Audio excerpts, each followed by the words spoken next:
So, World War Z, directed by Mark Forster, obviously from the source by Max Brooks. The story is a zombie outbreak very, very suddenly and globally infects the world.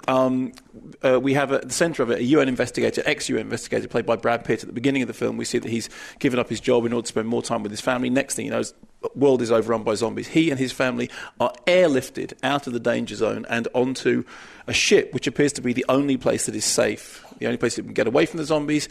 They say, "We need you to help." He says, "I don't want to help." They say, "You haven't got any choice. Here's a clip." Mr. Undersecretary.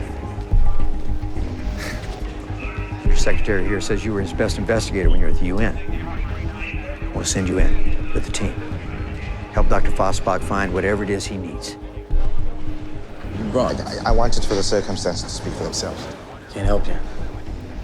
Can't leave my family. Take a look around here, Mr. Lane. Each and every one of these people are here because they serve a purpose. There's no room here for non-essential personnel. You want to help your family? Let's figure out how we stop this. It's your choice, Mr. Lane. So clearly he has no choice. What he has to do is go off to attempt to find the source of the pandemic.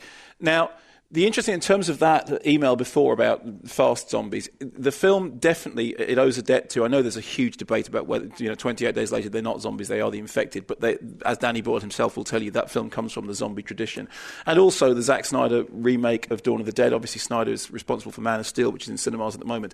The idea of fast-running zombies is no longer new, but it is still one that has some kind of clout. And in fact, the early scenes of World War Z are done, with real sort of brio at the very beginning when they're in the car and the zombie outbreak happens and suddenly these people, the zombies are swarming onto the streets. You think this is going to be a full-blooded, full-on, proper horror movie. Wow. The problem is that it then kind of loses both its way and its nerve. I mean, there is the political satire of the source is thrown in there. I mean, you do get things like, how is the world going to react? Well, Israel saves itself by a huge wall. There's a whole thing about in North Korea, they've decided that the answer is to remove people's teeth. I mean, all that sort of socio-political stuff, the satirical stuff is there. But you do get the feeling that the project is so big and so weighty and so expensive, and I know everybody will have read all the stories about overspends and reshoots, that somewhere along the way it just seems to have lost its bite, to have lost its pulse, crucially.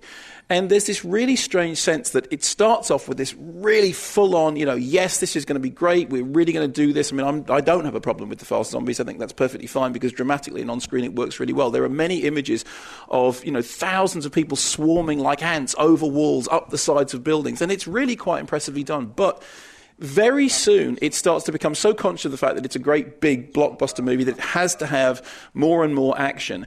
And then, weirdly enough, the whole thing builds towards this strange. I mean, it's shot all over the place. Some of it was shot in Cornwall. I think some was shot in Glasgow. The rest of it, it's a huge project.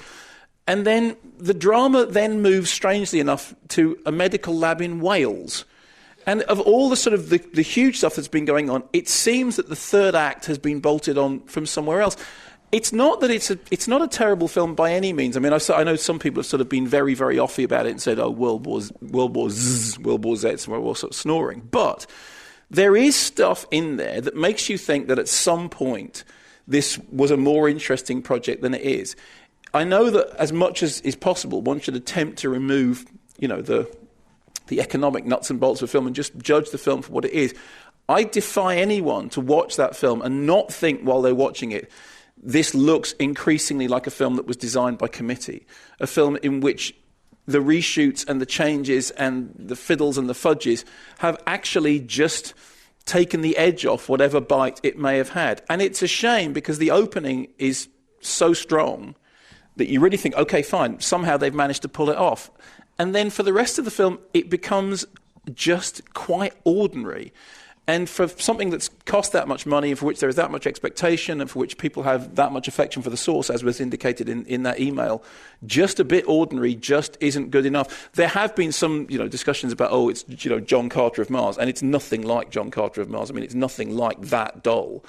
But it is definitely, it goes from being initially exciting and quite promising to quite ordinary and a bit tedious, to this strange finale, which you just think of all, and you've probably all read, of all the millions of endings that you debated, how strange that you decided that the medical unit in Wales was the place to go, because it just feels like it's been bolted on from a different film.